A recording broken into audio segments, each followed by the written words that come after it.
Bonjour à tous et bonne année. Cette année, je vous souhaite plein de beaux projets et principalement des projets électroniques, c'est un peu le sujet de la chaîne. Heu, Aujourd'hui, on va parler des batteries. Dans les projets électroniques, souvent on a besoin de batteries et en fait, il y a beaucoup de choses à dire sur les batteries. Il y a beaucoup de, bases à avoir quand on va travailler sur des batteries et c'est ça que j'aimerais qu'on voit aujourd'hui. Ça va concerner les personnes qui veulent utiliser des batteries, mais ça concerne aussi les gens qui veulent, faire du recyclage de batteries, par exemple, ou ça va concerner les gens qui, veulent, mieux, comprendre leur batterie de vélo ou de téléphone ou ce genre de choses. Donc voilà, on va rentrer un petit peu dans la technique, mais sans, rentrer dans les gros calculs. On va juste effleurer le sujet, ce sera déjà assez long. C'est le b.a-ba pour, comprendre, les batteries et derrière, éventuellement, faire des algorithmes pour, utiliser les batteries, ce genre de choses, puisque finalement, ce n'est pas un sujet qui est si simple que ça. Alors ça, c'est clair, hein, si on branche une pile à une LED, ah bah, la LED, elle fait de la lumière. Mais là, le sujet, ça va être de mieux comprendre comment gérer une batterie qu'on va pouvoir décharger, recharger, une batterie, dont il va falloir connaître l'état. Voilà. Donc on va tout de suite rentrer dans les caractéristiques. Alors juste au passage, on a une norme qui existe, c'est la norme, c'est la IEC 62133. Je la cite juste comme ça, mais voilà, si vous voulez une norme sur les batteries de manière industrielle, il y a cette norme-là. Elle coûte cher, vous pouvez la consulter si vous le désirez. Mais là, ce dont on va parler surtout, c'est des bonnes pratiques et de la bonne compréhension de, à quoi ça ressemble la charge, la décharge d'une batterie. Voilà. Alors, on commence tout de suite. Donc une batterie, ça a des caractéristiques et il y a des caractéristiques qu'on peut mesurer. Ces caractéristiques qu'on va pouvoir mesurer, ça va être, ben, sa tension et le courant. Ça, c'est 2 choses, bon, c'est de l'électricité, hein, c'est tout bête, je vous apprends rien certainement, mais voilà, une batterie, il y a une tension et quand on l'utilise, il y a un courant. Quand on l'utilise pas, le courant, il est nul ou quasi nul, c'est-à-dire qu'il y a quand même un petit courant de fuite qui fait décharger la batterie.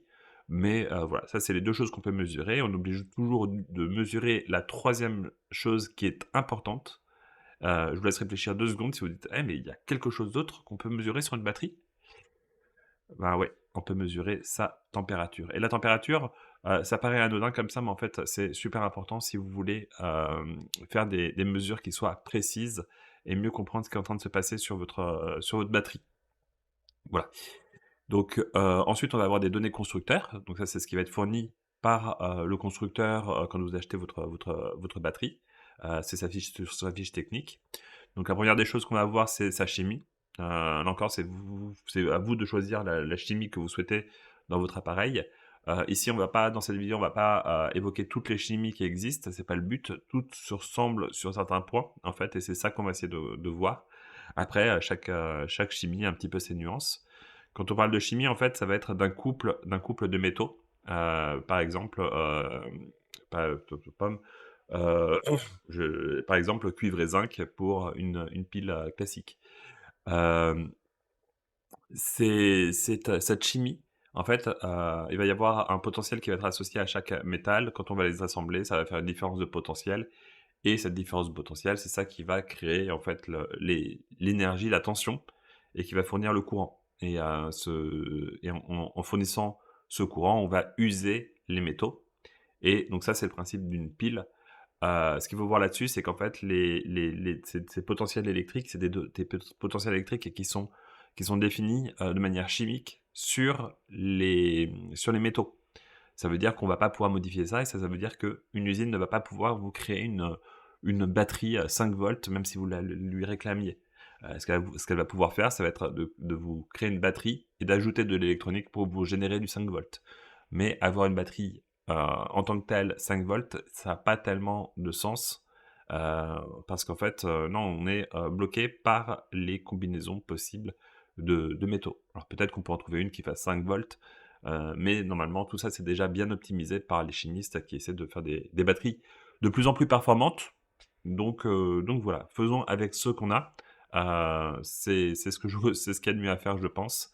Il y a des professionnels qui gèrent de la chimie, qui gèrent, les types de batteries qu'on peut faire. Voilà. Donc la chimie en tant que telle, ça va apporter des choses et notamment ça va vous définir la, tension nominale, U nom. Alors la tension on les note U, donc U nom c'est la tension nominale, et donc ça elle est définie comme je vous ai dit par la chimie. Mais là encore, lisez bien les fiches techniques pour être sûr que tout est conforme.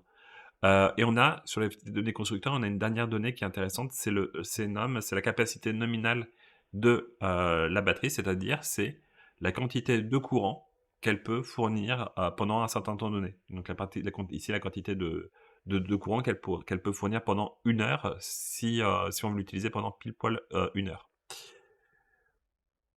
Voilà, avec ça, on peut facilement déduire, avec le courant qu'on utilise réellement, combien d'heures on peut, utiliser, l'appareil. Des fois, c'est fourni en wattheures. Alors, on a la formule qui est assez simple, qui utilise P égale, UI. Donc, P en watts, U en volts et I en ampères. Hem, Quand on a la valeur qui est en watts-heure, en fait, ça équivaut à des ampères-heure fois une tension. Et donc, en fait, si on a la tension nominale, on peut, faire facilement la conversion entre wattheure et ampère-heure. Voilà, rien de très compliqué. Donc ça, c'est les données constructeurs globalement, et ensuite on va avoir, des données qu'on va pouvoir déduire. Ces données, on en a 3. On a le state of charge, c'est le pourcentage de batterie en fait. On a le state of health, donc ça c'est, la quantité de batterie restante, sur votre batterie, avec une charge pleine. On verra ça ensuite. Et enfin, on a, R int, la résistance interne en ohms. On va voir ça ensuite aussi, un petit peu à quoi c'est. Ces 3 données-là, c'est des données qu'on ne peut pas mesurer en tant que telles. C'est des données qu'on peut, déduire depuis, les données constructeurs et puis depuis les mesures. En mélangeant tout ça, en faisant quelques algorithmes, on arrive à obtenir ces données-là, mais ce ne sont pas des, données, mesurées directement. On ne peut pas mettre un mesureur de state of charge sur la batterie, elle nous dit: «Ben, elle a tel niveau de charge».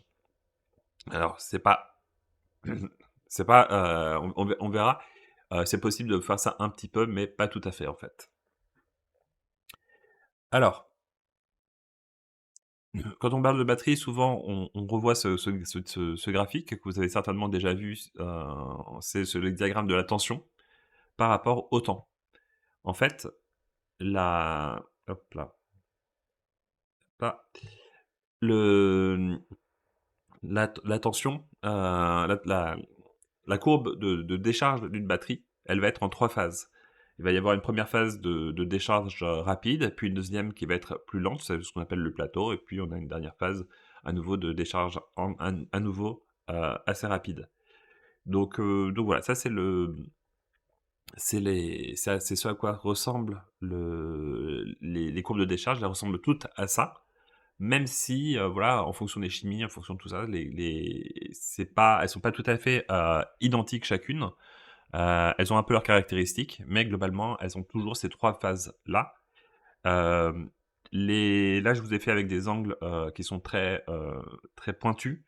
En vrai, quand on voit les courbes, ces angles-là, ils sont beaucoup plus arrondis, hein. C'est particulier, mais voilà, là, je vous le fais un peu en mode caricature pour mieux comprendre ce qui se passe.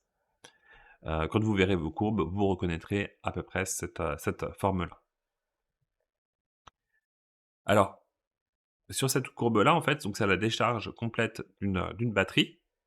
On a dessus, hop là, le state of charge. Le state of charge, c'est, la position, en fait, où vous êtes, sur cette courbe de décharge.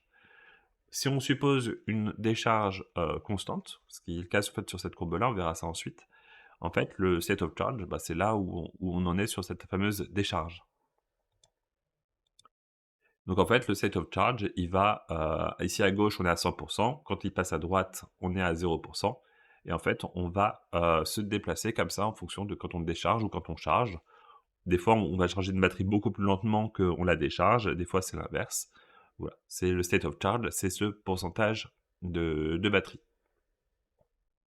Donc ça, c'est vraiment ce que vous voyez affiché sur votre téléphone quand vous affichez les pourcentages de batterie restants. C'est quelque chose qui est difficile à définir, on verra ça pourquoi ensuite. Sur cette courbe-là, on peut aussi voir, 3 valeurs. On a la tension, minimale, la tension, maximale et la tension, nominale. La tension nominale, c'est à peu près la tension moyenne de la courbe. C'est pas hyper précis, il y a des chiffres qui sont un petit peu officiels par rapport à ça. Ce qui est le plus important ici, ça va être la tension minimale et la tension maximale. La tension maximale surtout faut pas la dépasser parce que selon les chimies, votre batterie, elle va exploser et ça, c'est pas cool du tout.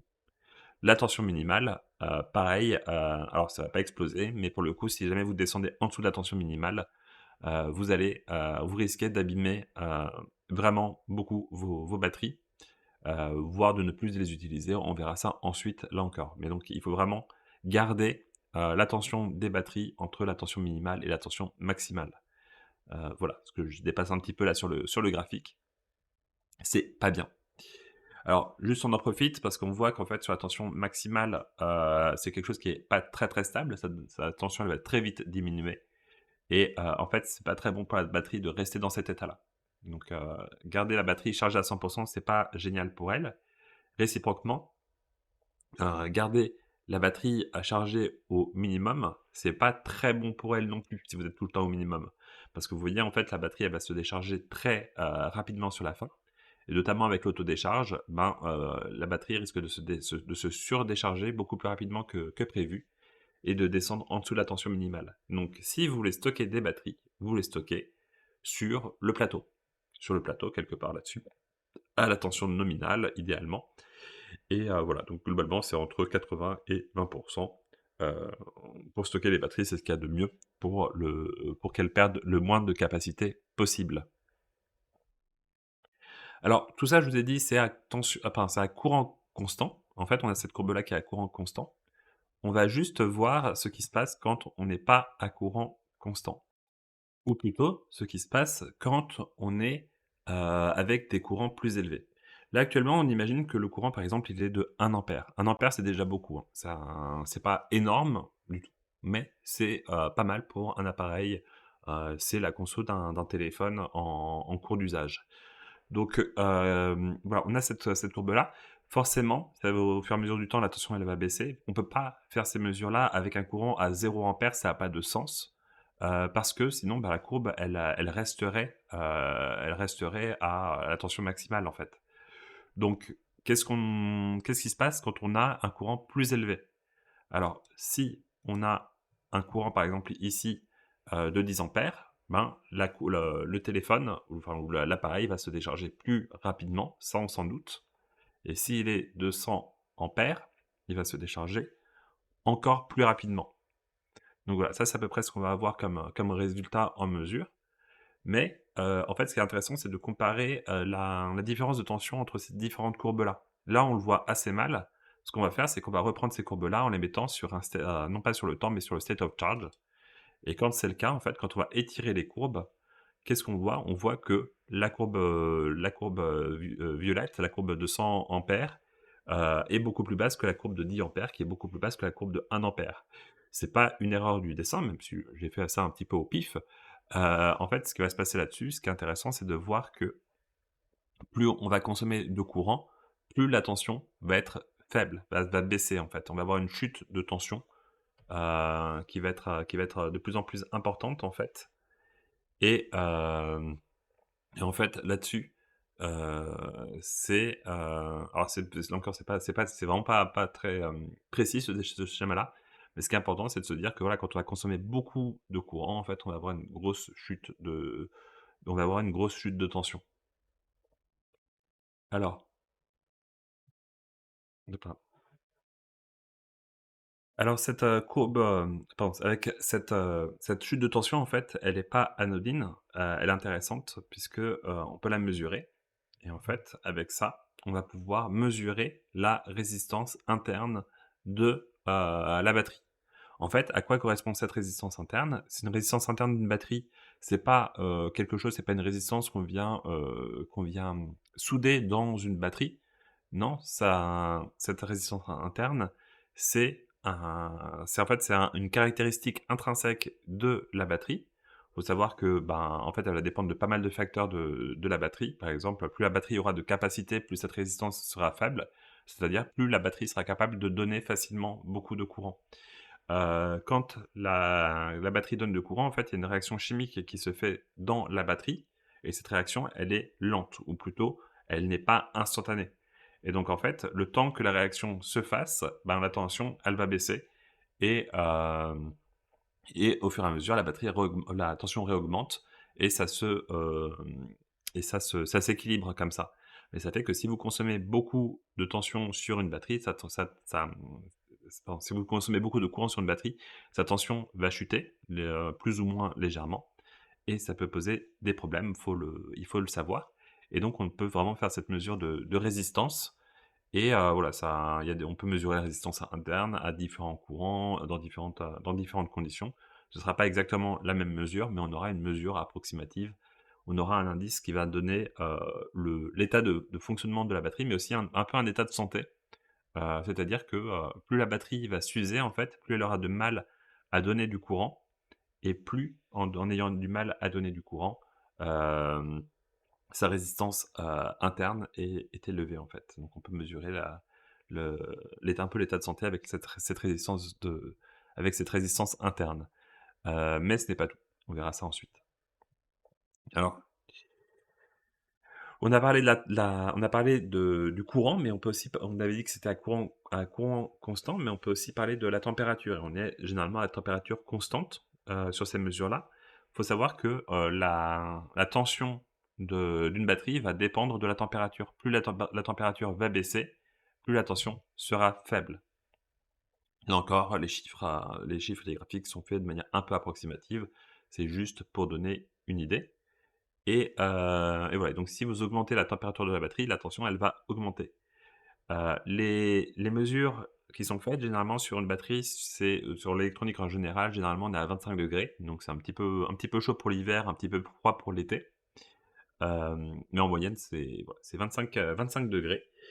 Et en fait, ce qui va se passer, c'est que si vous surchauffez, votre batterie, la batterie va avoir sa tension qui va augmenter. Faut faire gaffe parce que si jamais elle augmente trop, à ce moment-là, vous pouvez passer au-dessus de Vmax et faire exploser la batterie. Et ça, c'est pas cool du tout. Alors si vous c'est par exemple ce qui peut arriver, c'est-à-dire que si vous avez un drone, par exemple, le drone, ça utilise des moteurs, c'est des moteurs qui consomment beaucoup d'énergie, donc vous allez décharger rapidement la batterie. OK, la batterie se décharge rapidement, mais elle était pleine au maximal. Sa tension, comme on tire beaucoup de courant, va baisser. Par contre, comme on tire beaucoup de courant, bah, en fait, à cause de la résistance interne, on va avoir de la chaleur qui va se dissiper dans la batterie, qui va donc faire chauffer la batterie. En chauffant la batterie, sa tension va augmenter et on risque d'avoir une température trop élevée qui va faire trop augmenter la tension, qui va faire exploser la batterie. Donc attention, une batterie qui explose, c'est pas du tout rigolo. Voilà, donc il faut faire attention avec la température trop élevée et puis réciproquement, avec le froid, il faut faire très attention aussi. C'est pour ça qu'on vous dit de ne pas mettre votre téléphone dans le frigo ou dans le froid, parce que vous allez faire baisser votre tension de votre batterie. Et si vous baissez la tension de la batterie, cette tension peut descendre en dessous du Vmin. Et si ça descend en dessous du Vmin, à ce moment-là, votre batterie, elle est cassée. Elle est cassée. On y reviendra, mais voilà, c'est un petit peu fichu. Voilà. Donc voilà, faites attention à ces températures et puis pareil, ben, là encore, faut bien voir que, ben, c'est votre tension, la tension juste la simple mesure d'une tension, ça ne vous donne pas le state of charge, ça ne vous donne pas le pourcentage de batterie puisque ça dépend de la température. Je vous avais dit que c'était important et du courant qui est consommé. Voilà. On avec c Hop là. Alors ça c'est les mesures à température constante. En fait, là-dessus, tout ça, ça a été toujours en considérant qu'on avait une batterie qui était neuve. Une batterie qui était neuve, c'est-à-dire que sa capacité nominale, c'est la capacité réelle de la batterie. En vrai, au fur et à mesure du temps, la batterie va s'user. En s'usant, la batterie va perdre de l'autonomie, va perdre de la capacité et c'est ce qu'on appelle le state of charge. En fait, qu'est-ce que c'est que le state of charge? Le state of charge, c'est ce qu'on appelle le state of health. Qu'est-ce que c'est que le state of health? c'est, à quel pourcentage de batterie il reste et en fait, donc à combien on va pouvoir, consommer de de combien de capacité il reste simplement. Alors, ici, par exemple, on a un state of health qui est à 100, donc ça veut dire que la capacité vaut la capacité nominale. Si on a une capacité nominale de 1 ampère-heure, ben avec le state of health à 100, on est toujours à 1 ampère-heure. Si on est à 90 avec 1 ampère-heure, bah, à ce moment-là, on est à 0,9 ampère-heure de capacité réelle. Si on est à 30 on a plus que 0,3 pardon, on a plus que 0,3 ampère-heure, sur cette batterie, consommable. Alors, il faut faire attention parce qu'en plus de ça, comme je vous avais dit, la, la résistance interne est plus élevée, lorsque, on va lorsque on va, dégrader, l'état de vie de la batterie et ça veut dire qu'en fait, avec un courant qui va être un petit peu plus élevé, les flèches violettes et les flèches, jaunes, mais principalement la flèche violette va baisser quand on va utiliser de la charge et ça veut dire que, ben, très rapidement, en fait, une batterie qui est quasiment morte, dès qu'on va vouloir tirer du courant dessus, sa tension va baisser. Par contre, ce qui est intéressant quand même, c'est de voir que, la tension minimale et la tension maximale théorique d'une batterie avec un state of, health qui est faible, c'est toujours la même. C'est-à-dire que la batterie, ses tensions de et max, c'est toujours la même, quelle que soit la, l'état de vie. Heu, c'est des données qu'il faut maintenir dans le temps. Donc, et c'est ces mêmes données dont il faut faire attention, quel que soit l'état de vie de la batterie, ça change pas. Voilà, voilà. Alors le state of health avec une jolie animation comme ça ne se fait plus aujourd'hui. Oh là, non, non, non, non, non. La state of health, normalement, il doit réduire, pas augmenter, c'est n'importe quoi l'animation. Alors, on parlait du state of health, donc ça c'est la durée maximale. On a le state of charge qui va se déplacer sur le state of health, c'est-à-dire que le state of charge, ça vaut, si on veut savoir la capacité qui reste, c'est le state of charge multiplié par le state of health. Le state of charge, lui, va se déplacer entre 0 et 100 du state of health, qui lui-même est entre 0 et 100 de la capacité nominale.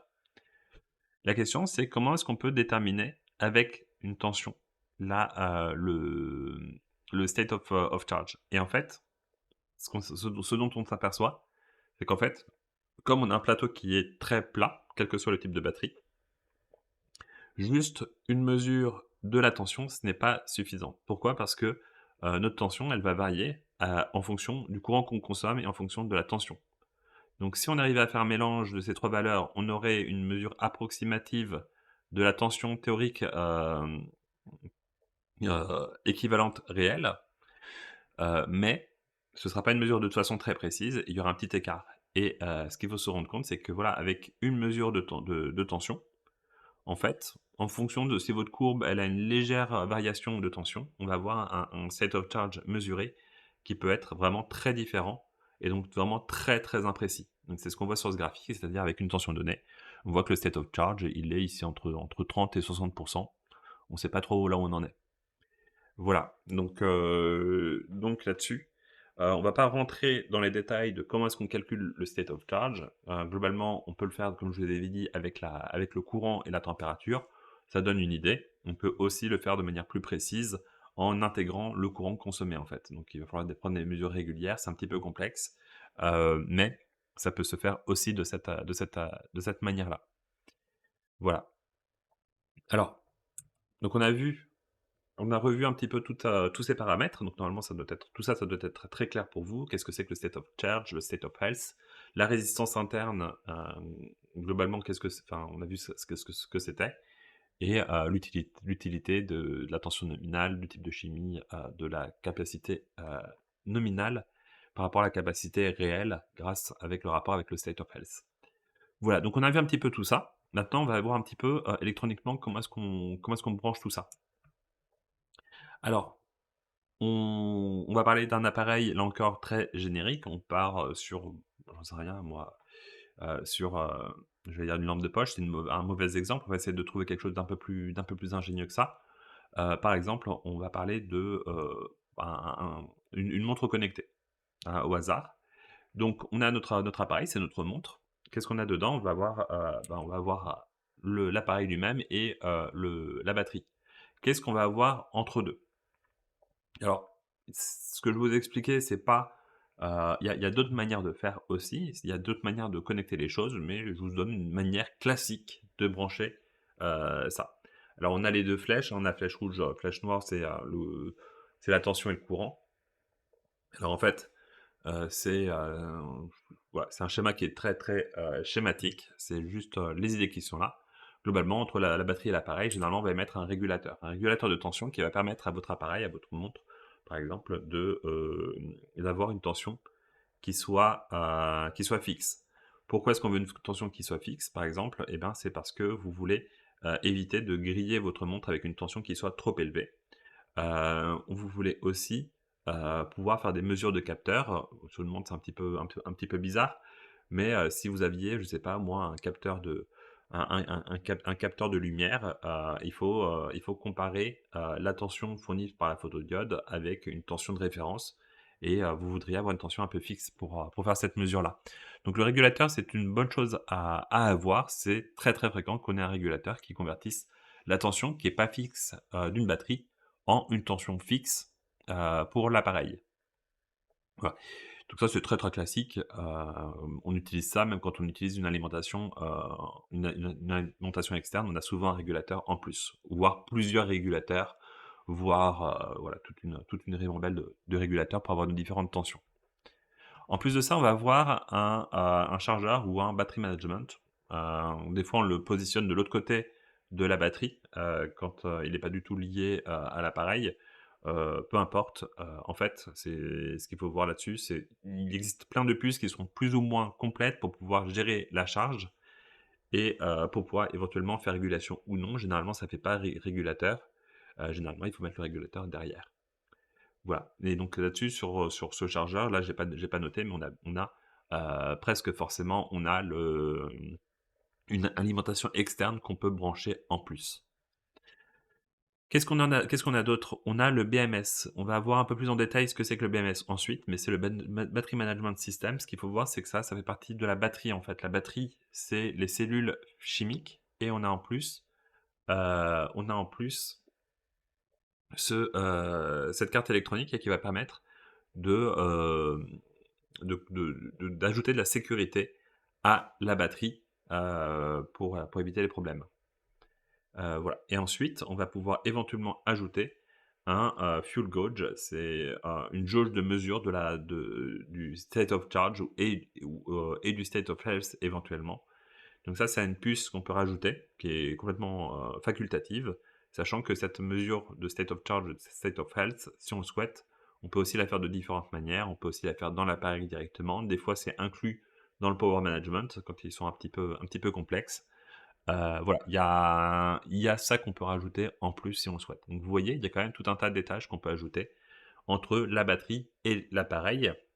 Le fuel gauge, c'est pas indispensable. Le chargeur, alors ça c'est indispensable si vous voulez pouvoir charger votre batterie, correctement. Ça va permettre de charger la batterie à courant et à tension, heu heu, bornée. Et on a, le régulateur, ça c'est là encore, c'est pas indispensable, mais c'est quand même très très pratique, très classique. Le BMS, on va voir tout de suite ce que c'est. Voilà, j'espère que ça vous éclaire un petit peu sur qu'est-ce qu'on a, en électronique dans un système entre la batterie et l'appareil, et on passe à la suite. Alors la suite, c'est qu'est-ce qu'on a dans le BMS, en fait? Donc le BMS, qu'est-ce que c'est? C'est donc le Battery Management System. L'idée, ça va être de surveiller les tensions, notamment éviter les surtensions et attention à la température et vérifier les sous-tensions. Alors avec ces 2 choses-là, pour vérifier les surtensions et les sous-tensions, ça utilise un capteur de température. Les BMS ont toujours normalement un capteur une sonde de température, qui est collée normalement à la batterie pour vérifier sa température et pour pouvoir avoir des mesures qui soient plus précise et plus correcte. Il faut aussi vérifier les surchauffes et donc là aussi, ça c'est très important, hein. Si la batterie commence à surchauffer, il va y avoir un effet, boule de neige qui va faire qu'elle va encore plus surchauffer jusqu'au moment où tout explose. Donc attention à ça. Les BMS la peuvent couper l'usage de la batterie si la température est trop élevée.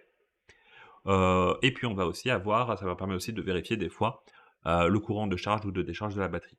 Sur toutes ces choses-là, alors déjà, il faut bien se rappeler que voilà, le rôle du BMS, c'est une espèce de bouée de sauvetage.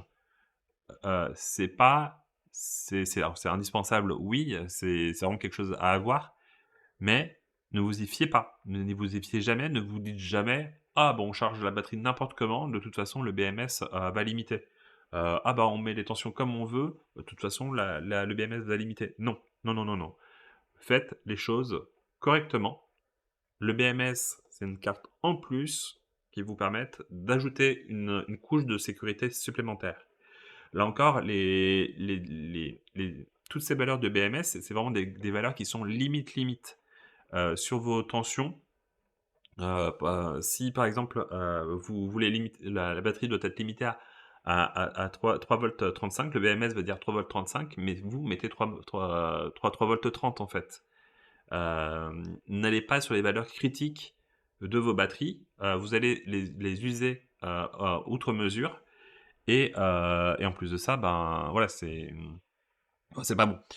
C'est pas bon et puis pareil, s'il y a une défaillance du BMS, pour une raison ou une autre ou qu'il est un petit peu lent, la batterie peut quand même se dégrader. Donc voilà, c'est, une sécurité à avoir, mais il faut pas s'y fier. Il faut ajouter vos propres sécurités. Il faut que votre électronique elle-même pourrait se passer en fait de BMS. Pareil, le courant de charge ou de décharge, tous les BMS n'ont pas forcément cette mesure-là, en fait, cette fonctionnalité de coupage.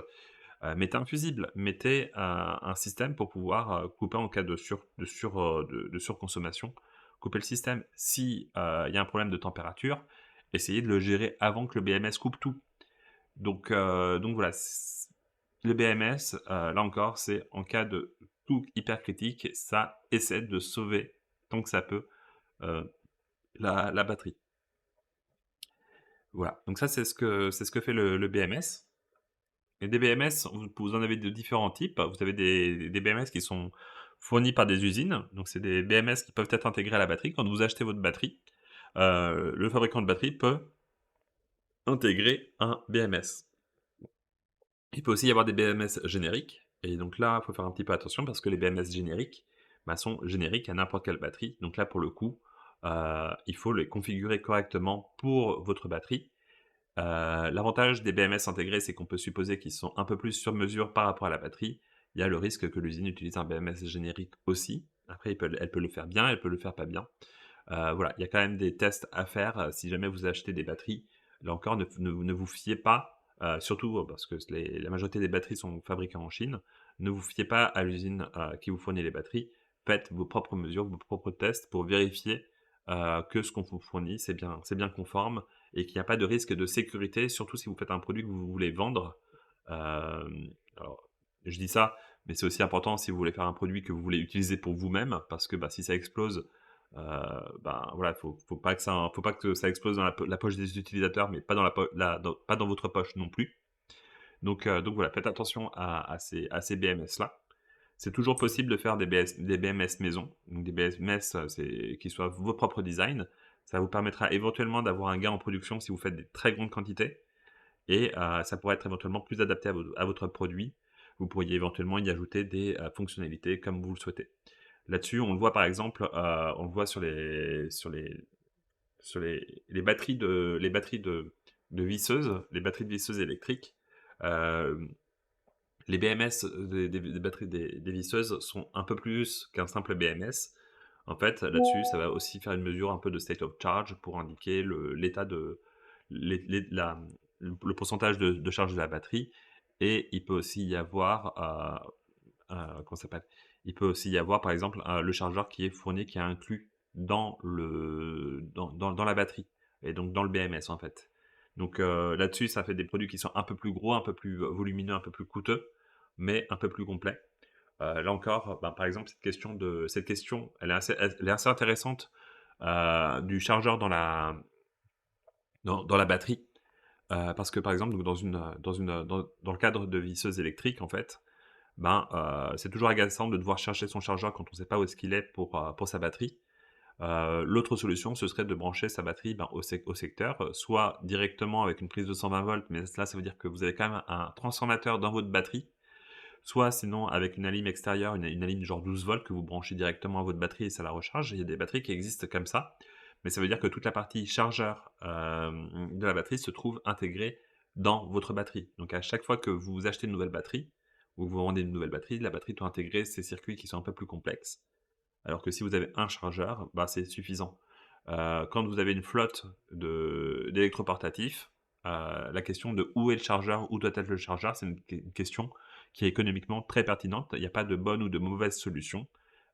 Si ça casse, il faut voir qu'est-ce qui casse, à quel niveau, quels sont les coûts, qu'est-ce que ça engendre comme problème. C'est pas du tout la même chose si votre chargeur, casse, hem bah, plus aucun appareil ne peut fonctionner parce que tant que vous achetez pas un nouveau chargeur.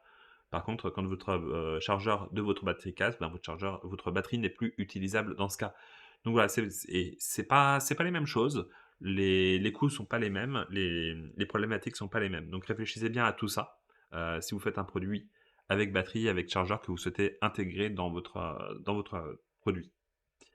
Voilà, mais donc, c'est possible aussi de faire un BMS maison, il y a rien qui l'interdit. Alors là-dessus, tout ça, on avait parlé de la décharge. Maintenant, on va parler un petit peu de la charge. La vidéo est un petit peu longue, désolé. Pour la partie charge, en fait, on va pouvoir utiliser un chargeur ou une alimentation de laboratoire. Les chargeurs, ben, voilà, utilisez la notice. Vous avez les chargeurs B6 qui sont très classiques, pour charger les batteries en modélisme, par exemple, mais qui peuvent aussi charger des assez grosses batteries. Et on a l'alimentation de laboratoire, là, ça c'est intéressant parce qu'en fait, on va avoir les 2 caractéristiques qui nous intéressent pour pouvoir faire une charge de batterie à peu près sécurisée. Je dis à peu près parce que j'ai pas envie de j'ai pas envie de m'engager juridiquement, voilà, tout ce que vous le faites, à vos propres risques et périls. Faites les choses sérieusement, faites appel à des professionnels si vous avez peur. Mais voilà, en fait, ce qui va se passer, c'est que, pour charger une batterie, il va falloir limiter la tension et le courant. Et comment est-ce qu'on fait ça? On va voir comment est-ce qu'on fait ça avec une alimentation de laboratoire. Le chargeur, lui, gère tout ça de manière automatique, mais en fait, avec une alimentation de laboratoire, on a justement possibilité de limiter la tension et le courant, c'est exactement ce qu'il nous faut. Alors, sur les alimentations un peu récentes, on peut régler tout ça en amont, le courant et la tension, et puis on met, on envoie le courant une fois que tout est réglé. Mais sur les plus anciennes, alimentations, on peut aussi, régler ça. Faut le faire à la main, et donc en fait, ce qui va se faire, c'est que d'abord, il faut régler la tension. Donc vous branchez pas la batterie pour le moment. Vous réglez votre tension sur votre alimentation, puis vous limitez le courant à 0 ampère. Une fois que c'est limité à 0 ampère, vous court-circuitez, vous branchez le plus sur le moins de votre alimentation et là, vous augmentez petit à petit votre courant jusqu'à atteindre votre courant max. Donc normalement, la tension, elle devrait être affichée à 0 volts, ou à très, très peu. Mais le courant, ça doit être vous pouvez monter au courant que vous souhaitez. L'idée, c'est d'aller au courant de charge de la batterie, bien sûr. Une fois que tout ça, c'est réglé, vous débranchez votre court-circuit. Il n'y a pas de risque à faire de court-circuit comme ça, parce qu'en fait, vous n'allez pas mettre vous allez pas mettre du courant forcément très élevé et votre câble est censé supporter ce courant-là. Donc voilà, votre alimentation va le supporter, votre câble va le supporter, il y a pas de problème dans ce contexte précis, à brancher le plus sur le moins, pour faire ce réglage-là. Une fois que c'est fait, bah, vous branchez votre batterie. Alors je ne l'ai pas dit, mais bien sûr, quand vous chargez votre batterie, c'est le plus sur le plus, le moins sur le moins, surtout pas l'inverse. Voilà. Donc vous branchez, votre batterie, donc là encore attention à la polarité, le plus sur le plus, le moins sur le moins, c'est important et donc là, normalement, votre batterie va se charger. Et attention, donc quand vous faites tout ça, utilisez des sacs ignifugés. Donc ça existe, ça se vend. Ça coûte, mieux vaut payer 15 € un sac, que, devoir acheter une maison parce que votre maison a brûlé. Donc voilà, faites attention à la sécurité. Alors, on va voir un peu le graphique. Ça, c'est le graphique de charge. C'est le même type de graphique qu'on va trouver dans les puces de chargeur ou dans les chargeurs de batterie. Globalement, en fait, on va voir en fait, on va charger d'abord le courant, enfin, que la batterie, d'abord avec un courant constant.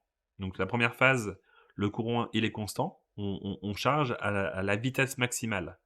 En fait, la charge, c'est vraiment le courant qui va circuler et donc le plus on va faire passer de courant, plus ça va charger. Donc on va charger au courant max, ça va charger rapidement et on va voir que la tension, elle va augmenter, augmenter, augmenter. Il faut savoir que la tension, quand vous allez charger une batterie, si votre batterie, par exemple, elle est à 3 volts, 3 volts 5, quand vous allez charger, la batterie, elle va monter à 3 volts 8. C'est normal. Par contre, dès que vous allez débrancher, elle va redescendre à 3 volts 5. Donc voilà ce qui va se passer en fait. Il y a une différence de tension entre quand vous êtes en train de charger la batterie et quand vous la débranchez. La tension est toujours plus élevée quand la batterie est en train de charger. Et donc la batterie, elle va charger, donc vous augmentez la tension au fur et à mesure pour maintenir le courant constant. Donc ça se fait de manière automatique sur le chargeur ou sur l'alimentation quand vous limitez le courant. Et à un moment, en fait, la tension va atteindre le Vmax, la tension finale. Qu'est-ce qui se passe à ce moment-là? À ce moment-là, on a le courant qui va diminuer progressivement. Là, je le fais en flèche, mais en fait, ça fait aussi une espèce d'exponentielle décroissante jusqu'à atteindre 0. Et en fait, en faisant ça, le state of charge, lui, il va continuer à augmenter, mais à augmenter jusqu'à atteindre les 100%, mais beaucoup plus doucement. Alors ça, on peut s'en rendre compte, par exemple, quand vous chargez un téléphone portable, vous verrez que les 50 premiers pourcents ou les 40 premiers pourcents, ils sont très rapides à charger. Et à partir de entre 40 et 60%, ça dépend des téléphones, ça dépend des capacités, ça dépend de la chimie et des chargeurs et de la vitesse des chargeurs. Plus votre chargeur sera rapide, plus il va charger très rapidement les premiers pourcentages, mais plus vite on va atteindre cette fameuse limite de tension qui fait que, de toute façon, la batterie, on ne peut pas la charger plus vite que ça. Et donc en fait, on va faire baisser le courant au fur et à mesure parce qu'on ne peut pas mettre plus de tension sur la batterie. Et donc la batterie va charger plus lentement à partir de entre 40-60% jusqu'au 100%. Les 100% qui sont toujours très difficiles à atteindre, c'est-à-dire que vous allez assez rapidement atteindre les 90%, doucement atteindre les 95% et à un moment vous atteindrez les 100%. Voilà, mais ça prendra du temps. Voilà, alors qu'est-ce qui se passe en cas de sous-tension? Ça peut arriver des fois que une batterie, soit passée en dessous de la tension minimale. Je l'ai dit par exemple parce que votre batterie a eu un coup de froid et que, ça fait baisser sa tension. Ça peut aussi arriver que, la batterie, il y a eu un souci, technique, que elle se soit surdéchargée ou alors ça peut arriver simplement que votre appareil vous l'avez pas utilisé pendant longtemps et que l'autodécharge de la batterie ait fait baisser la tension trop bas. Alors attention, hein, quand vous voulez stocker aussi des batteries ou des appareils qui utilisent des batteries, faites attention à bien les éteindre complètement parce qu'il peut quand même y avoir des fois des petits courants parasites qui sont des petits courants de fuite qui sont dus à l'appareil auquel il est branché. Donc attention à ne rien brancher à vos batteries quand vous les stockez. Mais donc, en cas de sous-tension, qu'est-ce qu'on fait? On prend sa batterie et on va la recycler à la déchetterie. Voilà, ça c'est le réflexe de base quand on est un petit peu sérieux. Voilà, en fait, c'est triste, c'est pas, on va dire, c'est pas très écologique, mais d'un autre côté, les batteries normalement doivent être recyclées, donc bon, c'est pas si compliqué. Euh, voilà. Si vous voulez quand même essayer de recycler vous-même les batteries, vous pouvez essayer de les raviver. Alors ça peut arriver par exemple sur les téléphones portables aussi, En fait, si votre téléphone portable, des fois, vous l'avez il s'est déchargé, il veut plus se rallumer, il veut plus charger, bah, laissez-le quand même charger pendant une nuit, pendant un jour au secteur. En fait, ce qui va se passer, c'est qu'on va recharger très lentement. On peut essayer de recharger donc cette batterie, mais il faut faire une charge très, très lente jusqu'à atteindre la tension minimum et une fois qu'on atteint la tension minimum, normalement, on peut reprendre une charge correcte. Mais en faisant cette charge très, très lente, on va limiter les risques de gonflement de la batterie et des problèmes qui peuvent être liés. Une batterie bien sûr, les batteries lithium, ça peut, exploser, mais avant d'exploser, ça peut gonfler. Les batteries qui sont gonflées, vous les envoyez à la déchetterie. Vous les percez pas, vous n'y touchez pas, vous les mettez à la déchetterie. Si vous voyez une batterie qui est en train de gonfler, si elle est en train de gonfler, vous ouvrez la fenêtre et vous la balancez par la fenêtre, là où il y a pas d'enfant. Voilà, si votre batterie est en train de gonfler sans raison comme ça, surtout vous essayez il y a de fortes chances qu'elle explose donc ben, faites-la exploser dans un endroit à peu près sûr. Idéalement dans un sac ignifugé, idéalement, en sécurité. Mais voilà, voilà, si la batterie gonfle, c'est très problématique. Mais si la batterie n'est pas gonflée, vous pouvez essayer de la recharger très, très doucement. Alors surtout, si vous recyclez ces batteries, ne mélangez vraiment pas les batteries. Là, on est en train de parler des batteries à des packs à une cellule seulement. Surtout, ne mélangez pas vos packs de vos cellules de batterie, surtout si elles ont eu une surdécharge. Pourquoi? Pourquoi? Parce qu'en fait, la batterie aura perdu du state of charge, pardon, du state of health. Donc, il y aura un gros problème de balance et la batterie aura perdu en résistance interne. Et donc là, pareil, au niveau de la balance des batteries, ce sera n'importe quoi. C'est un autre sujet que j'évoque pas dans cette vidéo. Là, on est vraiment sur les batteries à une cellule. Mais quand on a plusieurs cellules, surtout, il faut pas mélanger les batteries. Si vous faites des packs de batteries, utilisez des cellules neuves, s'il vous plaît. Voilà. Donc, juste pour revoir un petit peu le graphique de tout à l'heure, ça, c'est ce qui se passe quand on a comment ça s'appelle? Quand on a cette fameuse charge lente au début, en fait, on va charger avec un faible courant. La tension, elle va remonter très doucement. Le state of charge va remonter jusqu'à atteindre les 0 parce que quand on est sur cette première phase, théoriquement, on est en dessous de 0 de state of charge. Et ensuite, ben, une fois qu'on l'a atteint, normalement, on peut, réaugmenter le courant. Alors là, normalement, tous les petits angles, ils devraient être alignés la barre jaune verticale. Mais voilà. Voilà à peu près ce qui est en train de ce qu'il se passe. Voilà. Alors bien sûr, faites très attention à vous. Cette vidéo n'apporte aucune garantie. Elle apporte des informations, une meilleure compréhension, j'espère, de comment fonctionnent et comment utiliser les batteries. Mais voilà, c'est vraiment le b.a.-ba. Bon courage à vous et puis une très bonne journée. Au revoir.